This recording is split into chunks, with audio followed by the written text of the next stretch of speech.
오늘 제가 여러분들과 함께 나누려고 하는 본문은 오늘 누가복음에 보면 유대인들에게 하나님께서 죄 사함을 얻게 하려 하심이다라는 이 본문으로 시작을 합니다. 그런데 한번 제가 여러분들과 한번 생각해 보고 싶은 게 있습니다. 유대인들은 왜 회개를 해야 하나요?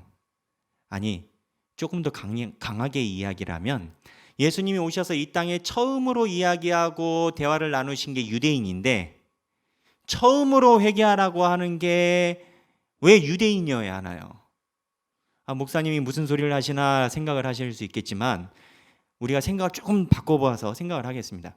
유대인들은 400년이 넘도록 500년 넘도록 여러 나라의 압제를 받아왔습니다. 우리나라는 36년 동안 일본의 압제를 받았지만 유대인들은요 36년이 아니라 몇백 년 동안 압제를 받았어요. 바벨론, 아수르를 포함하여 지금은 로마 시대입니다. 그러면 이스라엘을 탄압하고 압제하고 이스라엘 땅에 와서 유린을 행한 그 사람들이 회개를 해야 되겠습니까? 유대인들이 회개를 해야 되겠습니까?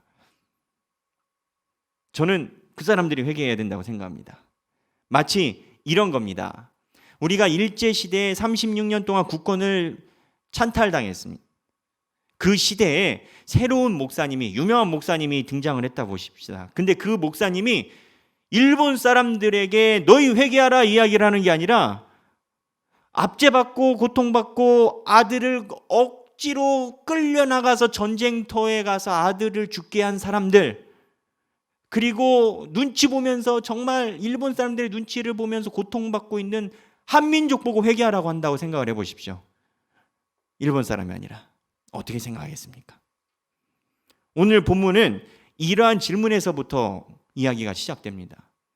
우리는 당연한 것처럼 생각을 하지만 왜 예수님이 이러한 이야기로 유대인들에게 이야기를 하셨는가 한번 생각해 볼 필요가 있습니다. 실제적으로 예수님뿐만 아니라 세례 요한도 자기가 선교하는 대상이 유대인이었습니다. 로마 사람이 아니고. 세례 요한이 뭐 했습니까? 회개하라고 이야기를 했습니다. 그런데 세례 요한만 그런 게 아니라 예수님도요, 누가복음에 있는 몇몇 장면을 제외하고는요, 성서학자들이 볼 때는 이방인의 선교에 대해서는 예수님이 크게 관심을 갖지는 않고 유대인 중심적으로 사역을 하셨다라고 봅니다. 대상이 100% 유대인입니다. 그런데 왜 유대인들, 어떻게 보면 사회적 구조로 보면은 계속 피해자, 압제받고 억눌린 유대인이 회개를 해야만 했을까요? 그리고 이 이야기는 압제받고 피해받는 사람들에게 뭐가 있느냐라는 질문으로 들어갑니다. 이 질문을 이야기를 하고 보려면 이 압제받고 있는 유대인들 사이에 있는 묘한 감정의 맥을 읽어내야 됩니다. 그 묘한 감정의 맥이 어디에 있느냐? 성경에 등장합니다. 성경에 보면 제가 이제 여러분들과 읽을 건데요, 맹인과 삭개오의 이야기가 있습니다. 우리는 맹인 따로 삭개오 이야기 따로 이야기를 하니까 본문의 연관성을 가져가기가 힘듭니다. 그런데요, 맹인과 삭개오의 차이가 있습니다. 맹인은요, 유대인들 입장에서는 맹인이 유대인들이 압제하는 을입니다. 유대인이 갑이고. 왜? 모세오경에 의하면, 이 당시에 있는 사람들의 인식에 의하면요, 맹인이 되는 이유는, 그리고 장애인으로 태어나거나 또는 병이 있거나 아픈 사람들의 이유는 1차적으로 죄의 문제입니다. 성서적으로 볼 때는 모세오경에 의하면 하나님의 징벌과 나의 죄 때문에 있었다는 게 맹인에 대한 그 사람들의 인식이었다는 겁니다. 그러니까 유대인들이 볼 때 맹인은 뭔가 문제가 있는 사람이니까 그 맹인을 향해서 수없이 많은 손가락질도 하고 어려움도 있었습니다. 이 맹인을 향한 인식이 있고, 그러니까 이때는 맹인이 을이고 유대인이 갑인 거죠. 그런데 이게 뒤바뀌는 사람이 바로 그 뒤에 본문에 붙습니다. 그게 누굽니까? 세리, 삭개오. 세리는 유대인들보다 갑에 있는 사람입니다. 왜냐? 세리는 동족이지만 로마 사람들에 의해서 권력을 가지고 자기들에게 세금을 걷고, 세금을 내지 않았을 때는 공권력을 행사할 수 있고, 세금을 걸을 때 로마에서 100만 원 가져오라고 했으면 이 사람들이 200만 원, 300만 원 걷어도 로마가 그 권위를 인정해 줬습니다. 그러니까 100만 원 보내야 되는데 더 많이 걷어가지고 자기 이득을 취해도 공권력으로 된다라고 하는데 유대인들이 할 수 없는 게 세리야 이 사람들은 힘을 가지고 있는 사람이었던 겁니다. 그래서 맹인과 삭개오의 본문을 이러한 힘의 구도로 보면 하나는 유대인들보다 인식이 낮은 맹인에 대한 이스라엘 백성들의 인식이 있고요. 하나는 자기를 압제하는 자기보다 갑에 있는 사람에 대한 이스라엘 백성들의 인식이 있습니다. 그러면 목사님이 본문에서 어떠한 인식을 이야기를 하는 걸까요? 한번 본문 저랑 읽어보겠습니다. 누가복음 18장 35절부터 43절입니다. 저랑 다 같이 읽겠습니다. 35절부터 읽겠습니다. 시작. 여리고에 가까이 가셨을 때 한 맹인이 길가에 앉아 구걸하다가 무리가 지나감을 듣고 이 무슨 일이냐고 물은데 그들이 나사렛 예수께서 지나가신다 하니 맹인이 외쳐 이르되 다윗의 자손 예수여 나를 불쌍히 여기소서 하거늘 앞서가는 자들이 그를 꾸짖어 잠잠하라 하되 그가 더욱 크게 소리질러 다윗의 자손이여 나를 불쌍히 여기소서 하는지라. 예수께서 머물러 서서 명하여 데려오라 하셨더니 그가 가까이에 오매 물어 이르시되 내게 무엇을 하여 주기를 원하느냐 이르되 주여 보기를 원하나이다. 예수께서 그에게 이르시되 보라 내 믿음이 너를 구원하였느니라 하시매 곧 보게 되어 하나님께 영광을 돌리며 예수를 따르니 이 다음입니다. 여기 읽으려고 같이 읽은 겁니다. 시작. 백성이 다 이를 보고 하나님을 찬양하니라. 자, 나보다 을에 있는 맹인을 예수 그리스도가 구원해 줬어요. 예수님께서 구원해 줬어요. 온 동네가 하나님을 찬양했습니다. 그런데 나를 압제하고 핍박했던 삭개오에 대해서는 어떻게 했을까요? 본문 읽겠습니다. 19장 1절부터 7절 읽겠습니다. 시작. 예수께서 여리고로 들어가 지나가시더라. 삭개오라 이름하는 자가 있으니 세리장이요 또한 부자라. 그가 예수께서 어떠한 사람인가 하여 보고자 하되 키가 작고 사람이 많아 할 수 없어 앞으로 달려가서 보기 위하여 돌 무화과 나무에 올라가니 이는 예수께서 그리로 지나가시게 되밀어라. 예수께서 그곳에 이르사 쳐다보시고 이르시되 삭개오야 속히 내려오라. 내가 오늘 내 집에 유하여야 하겠다 하시니 급히 내려와 즐거워하며 영접하거늘. 자 보십시오. 여기까지는 삭개오예요. 급히 내려와 즐거워하며 영접하거늘. 이건 삭개오입니다. 그 다음에 이스라엘 백성 시작. 뭇 사람이 보고 수군거려 이르되 저가 죄인의 집에 유하로 들어갔도다 하더라. 똑같은 상황에서 이스라엘 백성들은 다른 태도를 취합니다. 왜 똑같은 상황이라고 이야기를 하느냐? 맹인도 유대인들의 범주에 의하면 죄인이고 잘못한 사람입니다. 우리는 인정하지 않습니다. 동의하지 않습니다. 맹인이 왜 잘못입니까? 그러나 그 당시 사람들 인식에 의하면 맹인은 무언가 하나님 앞에 회개할 것이 있다라는 인식을 가지고 살았습니다. 그렇다면 맹인도 죄인이고 삭개오도 죄인입니다. 그런데 맹인이 용서받는 건 되는데 삭개오가 용서받는 건 안 됩니다. 왜 안 됩니까? 삭개오가 용서받는 건 왜 안 됩니까? 내로남불인 건 어떻게 보면 감정인 겁니다. 이성적인 게 아닌 겁니다. 이성적인 범주에 하면 예수님은 똑같이 객관적으로 공정하게 죄인인 맹인도 용서한 거고 죄인인 삭개오도 용서한 겁니다. 그런데 감정이 쓰여 있으니까 맹인이 유대인들에게 상처를 줄 일이 뭐가 있었겠습니까? 유대인들이 맹인한테 상처만 줬지. 여기 용서받는 건 괜찮아요. 내가 받은 상처가 없으니까. 근데 세리 삭개오가 용서받는 건 안 돼요. 왜? 세리 삭개오는 나에게 상처를 많이 줬으니까. 내가 상처를 받은 사람이냐 아니냐에 따라서 예수님이 죄인을 용서하는 기준이 달라지는 겁니다. 대상의 범주가 달라지는 게 아니라 나한테 상처를 준 사람이냐 아니냐가 유대인들 인식에 박혀 있는 겁니다. 전혀 객관적이지도 않고 논리적이지도 않습니다. 무슨 소리냐? 유대인들 인식에 자기의 감정을 중심으로 이야기하는 묘한 것이 있다는 겁니다. 이 묘한 감정은 무엇일까요? 예수님이 양쪽의 죄인을 다 용서하는데 한쪽은 되고 한쪽은 안 되는 이 묘한 감정은 뭘까요? 선일까요? 선과 악 두 개가 있다는 우리 기독교 신념에 의하면 이분법적인 생각으로 본다면 죄송하지만 이게 선이 아니면 악입니다. 유대인들은요, 자기가 무언가 로마인들에게 상처를 많이 받았기 때문에 나에게 상처를 준 세리는 안 된다라고 이야기를 하지만 안 된다고 이야기하는 기준이 전혀 객관적이지 않고요. 그러면 맹인도 안 돼야지.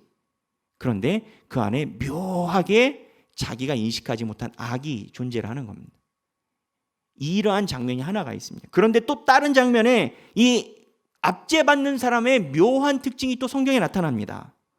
또 하나의 압제받는 사람이 있습니다. 베데스다 목가에 38년 된 병자입니다. 예수님이 아시죠? 베데스다 목가에 38년 된 병자. 천사가 일어나가지고 확 못을 요동시킬 때 먼저 다이빙하는 사람이 병이 났는데 38년 된 병자가 누워있으니까 자기가 1등을 못한단 말이에요. 그 사람을 예수님이 만났어요. 물어봤어요. 그 대화 한번 보겠습니다. 거기에 무슨 사건이 존재하는지. 누가복음 19장, 요한복음입니다. 요한복음 5장 2절부터 15절입니다. 저랑 함께 읽겠습니다. 요한복음 5장 2절부터 15절 한 목소리로 시작. 예루살렘에 있는 양문 곁에 히브리 말로 베데스다라 하는 못이 있는데 거기 행각 5이 있고 그 안에 많은 병자, 맹인, 다리 저는 사람, 혈기 마른 사람들이 누워 물의 움직임을 기다리니 이는 천사가 가끔 못에 내려와 물을 움직이게 하는데 움직인 후에 먼저 들어가는 자는 어떤 병에 걸렸든지 낫게 되밀어라. 거기 38해 된 병자가 있더라. 예수께서 그 누운 것을 보시고 병이 벌써 오래된 줄 아시고 이르시되 내가 낫고자 하느냐? 병자가 대답하되 주여 물이 움직일 때 나를 못에 넣어주는 사람이 없어 내가 가는 동안 다른 사람이 먼저 내려가나이다. 예수께서 이르시되 일어나 내 자리를 들고 걸어가라 하시니. 자, 여기까지 보십시오. 이 병자는 이스라엘 백성들에게 압제받는 사람의 표본입니다. 38년 동안 병자였습니다. 근데 이 병자가 예수님과 대화한 내용 한 센텐스가 나옵니다. 한 문장이 나옵니다. 우리는 이거를 현재 인식으로 이 병자가 가련하다라고 생각하고 본문을 읽어 내려갑니다. 그런데 그 당시의 인식으로 이 본문을 읽어보면 이 대화가 굉장히 특이하고 조금 문제가 있구나라고 인식을 가져갈 수가 있습니다. 무슨 얘기냐?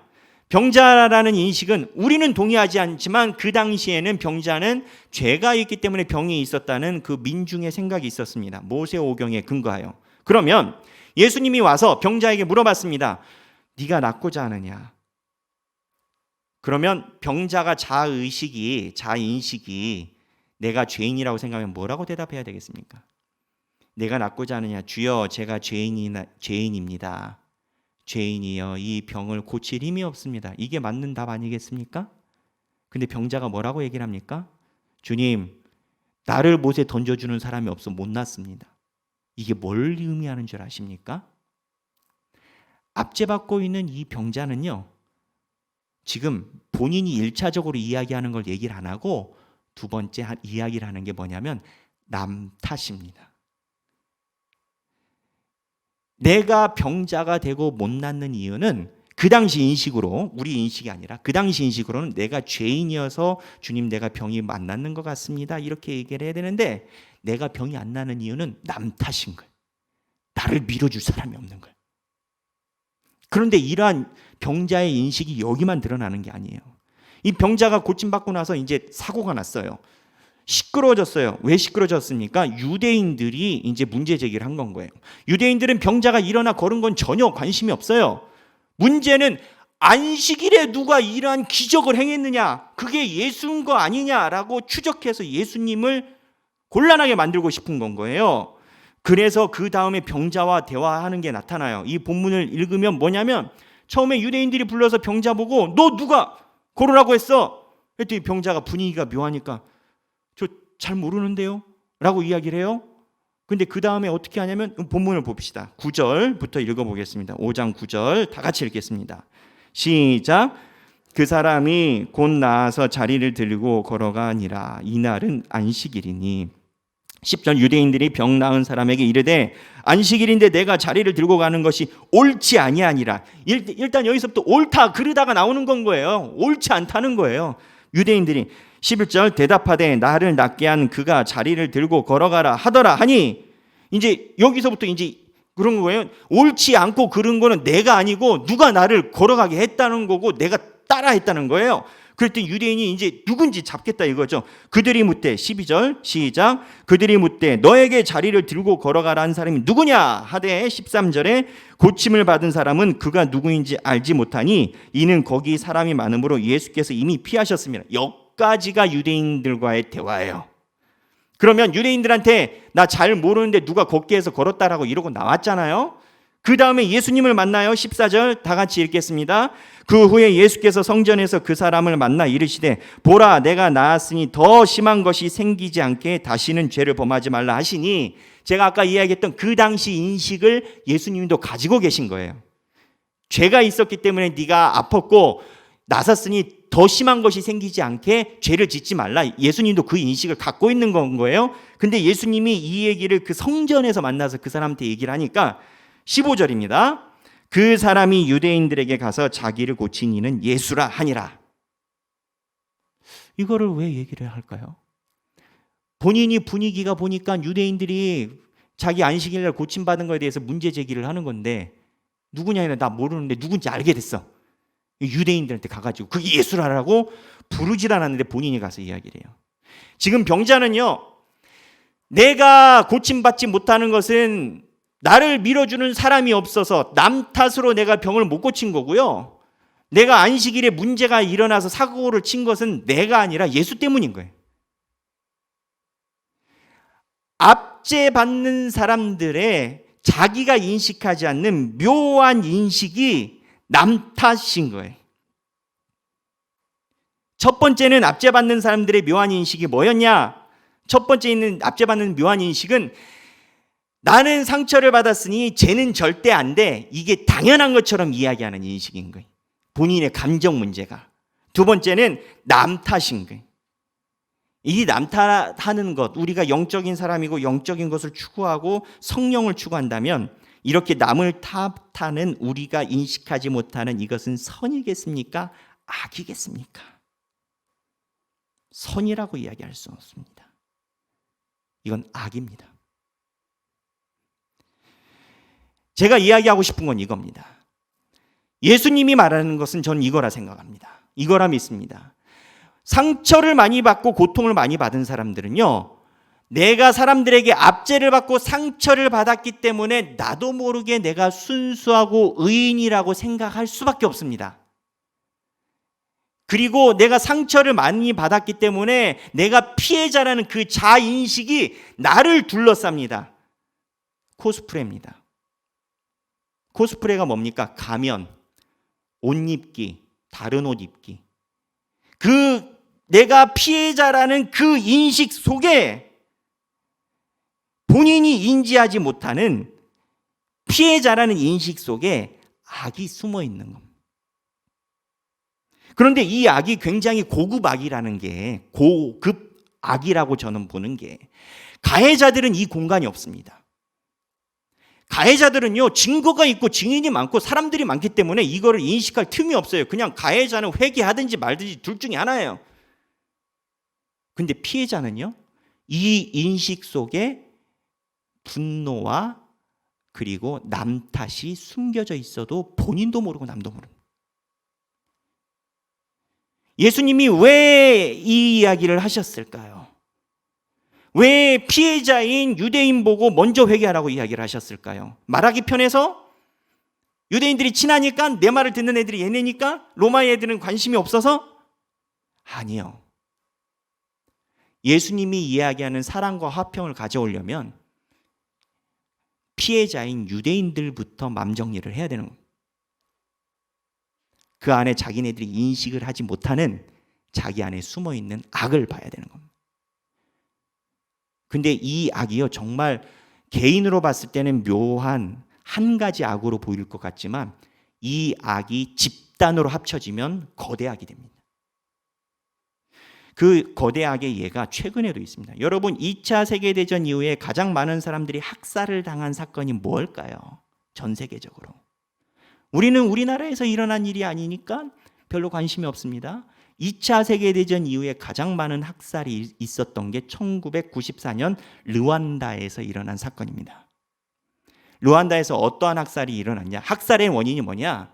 처음에 벨기에가 르완다를 식민지로 했어요. 그래서 거기서 투치족이라는 소수족을 소위 이제 앞잡이로 삼았어요. 그러니까 친일파로 만든 거죠. 근데 이 투치족이 전체 르완다 인구 중에서 아주 적은 소수 민족이었어요. 여러 민족이 같이 살고 있는데, 그래서 이 투치족 데리고 벨기에가 식민 통치로 전체 하니까 이 투치족이 나머지 있는 다른 민족에 있는 사람들을 공권력으로 벨기에의 힘을 등에 업고 굉장히 탄압을 했죠. 그러다가 1964년 르완다가 독립을 하게 됐어요.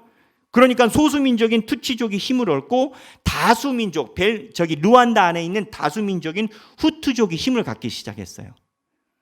이 다수의 후투족이 소위 청산을 한답시고 이 투치족을 학살하기 시작했는데 무려 100만 명을 학살을 했고, 그리고 수만 명의 여성을 집단 강간을 하고, 그 사건으로 에이즈가 르완다에 창궐하는 일이 생긴 겁니다. 그게 1994년 르완다 사건입니다. 이 구조가 뭘 이야기를 할까요? 압제받고 있던 후투족은요, 내가 언제나 압제를 받았기 때문에 나는 피해자 코스프레인 거예요. 나는 피해자 선한 거예요. 그리고 그 안에 나를 했기 때문에 절대 안 돼 하는 그 마음과 남 탓을 하는, 자기 안에 있는 악을 보지 않고 남 탓을 가지고 있는 이게 있다가 힘을 가지니까 그 안에 잠재해 있던 악이 표출한 거예요. 여러분, 우리는 이거를 명확히 알아야 됩니다. 정의와 악이 표출되는 것은 다릅니다. 정의를 외치는 것과 내 안에 잠재해 있던 악이 튀어나오는 것은 매우 다릅니다. 예수님은 유대인들 안에서 이걸 보신 겁니다. 회개를 누가 먼저 해야 되느냐? 피해자인 유대인이 먼저 해야 되는 겁니다. 그런데 이 말씀이 2000년 전에 있는 말씀으로 사장되는 말씀이 절대 아니라고 저는 봅니다. 한국 사람들이 아닌 전 세계 사람들의 특징이 있습니다. 모든 인류는요, 누구나 다 끝까지 지배자 입지에만 있는 사람 아무도 없습니다. 누구나 다 우리는 구조적으로 보면 우리보다 위에 있는 사람이 있고 우리보다 아래에 있는 사람이 있습니다. 그래서 우리는 가해자이기도 하고 피해자이기도 합니다. 가해자이기도 하고 피해자이기도 한 게 인류입니다. 근데 재미있는 사실이 뭔지 아세요? 그냥 세상에서 말하는 게 사람들이 은혜는 흐르는 물에 쓰고 누가 나한테 은혜 해준 것은 그냥 쉽게 잊어버린다는 겁니다. 은혜는 흐르는 물에 쓰고 원수는 돌비석에 새긴다. 그 얘기 아시죠? 교회에서 상담을 하고 교인들 면담을 해보면 다 나에게 상처를 준 사람 이야기는 밤을 새도 뚜루루루 나옵니다. 무슨 얘기냐? 모든 인간은 다 피해자의 위치에 있다는 겁니다. 우리는 때로는 내가 피해자이기 때문에 나를 둘러싼 피해자 코스프레가, 피해자 가면놀이가, 피해자 그늘 안에 숨는 그 가면놀이가 때로는 내가 의인인 것처럼 착각시켜서 내 안에 일어나는 분노를 감춰버릴 수 있다는 겁니다. 그렇게 따져보면 르완다 사건의 이 입에 올리기도 힘든 100만 명 학살과 수많은 여성 강간의 악의 근원은 우리 안에도 동일하게 있다는 겁니다. 예수님이 괜히 힘 빠지게 유대인들한테 와서 너희들 회개하라고 했겠습니까? 세례 요한이 와가지고 유대인들한테 왜 회개하라고 했겠습니까? 그들이 원하는 것은 회개하라가 아니라 나를 따르라, 로마를 치러 가자, 이거였습니다. 예수님은 이걸 보십니다. 여기서부터 주님의 사랑과 평화가 시작되는 겁니다. 저는 이 본문을 묵상하면서 며칠 동안 그냥 쭈뼛쭈뼛 서는 느낌도 들고요. 많은 하나님께서 주시는 마음을 경험했습니다. 제 얘기이기도 하고 우리들의 이야기이기도 합니다. 여기 계신 모든 분들은 왜 주님이 이 땅에 오셔서 우리들에게, 피해자인 우리에게, 교회 다니는 사람들이 얼마나 피해자입니까? 우린 세상에 나가서 교회 다닌다는 이름으로 행동도 제대로 하지도 못하고, 어디 가서 음주 가물을 마음껏 즐기지도 못하고 피해자처럼 살아가는데, 교회만 가면 왜 우리는 회개해야 됩니까? 우리는 빛 가운데 거하기 때문에 빛의 자녀처럼 살아야 되기 때문에, 빛의 자녀의 인식은 이건 겁니다. 내 안에 숨어있는 악을 찾아내 먼저 하나님 앞에 내어놓아야 되는 것입니다. 오늘 이 말씀이 저와 여러분들에게 임하기를 주님의 이름으로 축원합니다. 오늘 제가 여러분들과 같이 부르고 싶은 찬양이 있습니다. 주님 마음 내게 주소서라는 찬양인데요, 가사 내용이 그렇습니다. 주님, 나의 마음은 선한 것 하나 없습니다. 맞는 말이죠. 그러나 내 모든 것 주께 드리니, 선한 거 아니에요. 악한 거 드린다는 거예요. 사랑으로 안으시고 날 새롭게 하여 주시옵소서. 그러면서 뭐라고 외치냐면 주님 마음을 내게 주시라고 이야기를 합니다. 여러분, 우리가 가지고 있는 보이지 않는 이 악, 자력으로 회생이 될까요? 내 힘으로 될까요? 후투족과 투치족, 이 서로 상처받은 그 마음이 자기들 안에서 노력으로 이게 해결이 될까요? 저는 절대 안 된다고 봅니다. 내 자녀가 100만 명 학살을 당하고, 내 아내와 내 딸과 어머니가 유린당하고 강간당했는데 이게 됩니까? 서로 못 죽여서 한다리지. 근데 그 마음을 내 안에서 자정할 수 있는 건 없고요, 복음이 하나님께서 하늘에서 나에게 주신 선물이듯이 하나님께서 주신 마음이 내 마음에 임해야만이 우리가 하나님의 것으로 바뀝니다. 주님 마음 내게 주소서. 내 아버지 주님 마음 내게 주소서. 나를 향한 주님의 뜻이 뭐겠습니까? 주님의 자녀 되라는 겁니다. 회개하고, 피해자인 나보고 회개하래요. 상처 덩어리로 인생을 살았는데, 내 돈 떼먹은 사람들도 아직도 많은데 나보고 회개하래요. 이루어지도록 주님 마음 내게 주소서. 이 찬양 다 함께 부르도록 하겠습니다.